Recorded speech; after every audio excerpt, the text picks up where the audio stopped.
Hello there, everyone. Gather around, you who've been heartbroken, those who've loved, and those who've been foolish. Today, I'm not here to make you laugh, but to tell you a story. A true story. An epic one that lasted 8 years, 9 months. Just kidding. But it's true, it all started on July 12th, 2016. I thought it was just an ordinary Tuesday. But no, it was the day my little world would crumble. Angeline, the one, said words that hurt more than the dreaded "we need to talk." She said, "I'm not happy anymore." Boom! It was like being slapped with a truth you never ordered. She said the reason was simple. We grew apart. Me, my love grew. Her, the space between us grew. It hurts, doesn't it? It's like you're going to Baguio, but you get dropped off at NLEX while still on the way. The days, weeks and months that followed, oh my, it was like a TV series with no commercial breaks. All crying, my friends. The kind where every song on the radio is for you. When it rains, you feel like the heavens are crying with you. So dramatic. I spent my days stalking her social media, hoping for an "I miss you" post for me. But nothing. Just posts of her new happy life without me. Angeline became this ghost who refused to leave the apartment of my heart. She was living rent-free for almost a decade. Every corner of my life had a memory of her. Our favourite coffee shop, the cinema where we had our first date, even the street corner where she said yes, which eventually turned into goodbye. It was bad. I tried everything. I went to the gym to get a revenge body. I travelled, hoping to leave the memories behind. I also tried new hobbies. But at the end of the day, when I went back to my room, her shadow was still there. I became a professional what-if expert. What if I did this? What if I said that? Maybe we'd still be together. It's a toxic cycle, like a broken record, repeating over and over. My friends were tired of my drama. "Move on already," they said. But how? How do you move on from someone you've built up in your mind as your forever? It's hard. It's like an exam where you know the question but you don't know the answer. And this is where my saga of foolishness began. I would text her on her birthday, on Christmas, on New Year's, hoping for a reply that would give me hope. Sometimes a thank you would come. That thank you I would cherish like a plant for the next few months. It would keep me alive. It's shallow, isn't it? But for someone who's drowning, you'll cling to even a piece of styrofoam. I tried dating other people, but it was unfair to them, because on every date, I was looking for Angeline in them. I was comparing everyone to a ghost. It was a long, dark tunnel, and for the longest time, I couldn't see any light, just the fading memory of a love that I thought would last a lifetime. 8 years and 9 months. Let me repeat that. 8 years and 9 months. Imagine that. That's longer than some presidential terms. For all that time, Angeline was still the wallpaper of my heart. I wasn't stalking her anymore, but her memory. That would suddenly attack you, like a pop quiz. You're just drinking your coffee, then suddenly you remember, oh, this is the blend she likes. It's hard. It was a slow, painful process. The first 2 years, that was the denial and anger phase. I was mad at her, mad at the world, mad at myself. Why wasn't I enough? Why was it so easy for her to leave me? All whys, no answers. Then came the bargaining stage. This is where the "Lord, if you bring her back, I'll be good" moments came in. I even did novenas, my friends. I tried to change everything about myself that I thought she didn't like. I pretended to be mature, read books she liked, watched her favourite series, all just to feel like we were still connected, even if it was just in my mind. It was exhausting. You lose yourself trying to hold on to someone who has already let you go. It's like chasing a kite whose string has broken. You're the only one running, while the kite flies further and further away from you. Next came depression. This was the heaviest part. There were days I didn't want to get out of bed. I felt like everything was meaningless. The world lost its colour. Food lost its taste. Music was just noise. I isolated myself from friends and family because I felt like no one understood what I was going through. They say, love is a choice. So did I choose to be hurt for this long? No.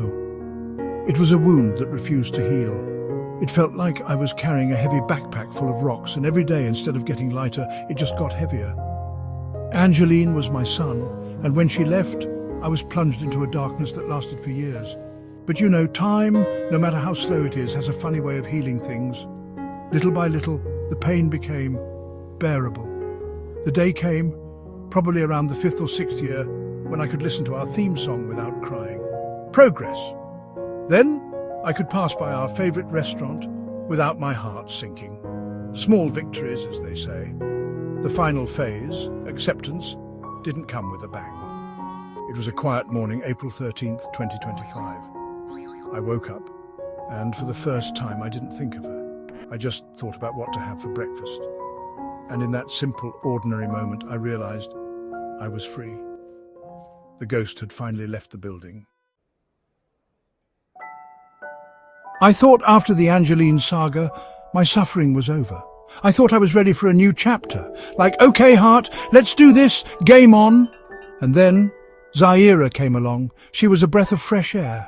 She was funny, smart, and she laughed at my corniest jokes. For the first time in a very long time, I felt a spark. Not the spark of a lighter to light a cigarette, okay? The kind of spark that's like fireworks. I thought to myself, this is it, Lord, my reward, the answer to my prayers. I jumped in head first, no brakes, because right after almost a decade of being single, you're hungry for affection. We started dating. Everything was magical. It felt like I was in a movie. Her smiles, the hand-holding, the late-night talks, everything was new, everything was exciting. I was so careful not to make the same mistakes I made with Angeline. I was more open, more communicative. I thought I had it all figured out. Finally, a happy ending. But you know the saying, when it's too good to be true, it probably is. Our love story was fast-paced. Things happened quickly. In a few months, we were already talking about the future. And me being easily swayed, I believed it right away. I thought because it was fast, it meant it was intense and real. Then one day, she suddenly became distant, like the air conditioner suddenly set to 16 degrees. The good morning texts became generic messages. The long calls became missed calls. I asked her what was wrong. The answer, another classic line, it's not you, it's me. I'm not ready for a commitment. Sounds familiar? It was like a sequel to the first Heartbreak, but this time a shorter version, like a short film. It still hurt, but not as intensely. It was a different kind of pain. The kind of pain mixed with annoyance. Annoyance at myself. Oh, myself? You're being foolish again. You haven't learned your lesson. The heartbreak was brief, but it was a necessary slap in the face. The Zaira experience, though painful, was a blessing in disguise. It was the final lesson I needed to learn. It taught me that you can't rush love. It taught me that healing isn't just about the passage of time, it's about what you do with that time. It made me realize that I hadn't fully healed from Angeline. I was just using Zaira as a band-aid to cover up a wound that was still very deep. This detour, this U-turn, forced me to stop and finally confront the real issue, myself. I needed to learn to be whole on my own before I could be a good partner to someone else. So after the Zaira blip, what now? Back to being heartbroken again? No! This time it's different. This time I chose myself. The real me, okay? Not the self-love that's just for Instagram posts. I took a step back from the dating scene and focused on the most important relationship of all, the one with myself. I learned that my value doesn't come from being in a relationship. I'm not half a person looking for my other half. I am whole, complete, single, yes, but complete. The biggest lesson from Angeline's 8-year reign and Zaira's short-lived cameo was this: you cannot give what you do not have. You can't love others if you can't fully love yourself yet. I started dating myself. Cheesy, I know, but it works. I took myself to nice dinners. I watched movies alone and enjoyed my own company. I traveled not to run away from something, but to run towards myself. I rediscovered my passions, my dreams, my goals, things that I had set aside while I was busy loving someone else. I learned to laugh at my own mistakes, including the foolish moments. Instead of cringing, I now see them as battle scars, proof that I fought, I lost, but I survived. And most importantly, I learned to forgive. I forgave Angeline for leaving, I forgave Zaira for not being ready, and I forgave myself for taking so damn long to figure things out. The goal now is not to find the next great love. The goal is to become the next great version of myself. Love will come when it's meant to. I won't chase anymore, I won't rush anymore. I'm building a life that I'm happy with or without a partner. A life so full and beautiful that when someone comes along, they will be a wonderful addition, not a necessary component. The kind where you say, Welcome to my amazing life. Want to join? Instead of, please come into my life because it's empty without you. See the difference?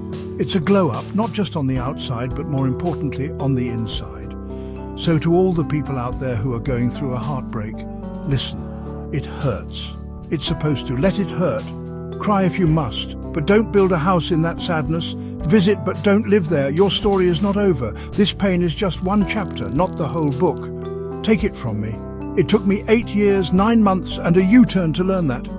But here I am, still standing, still laughing, and for the first time in a long time, genuinely, completely, and unapologetically happy. And that, my friends, is the best kind of love story. The end, just kidding, the beginning.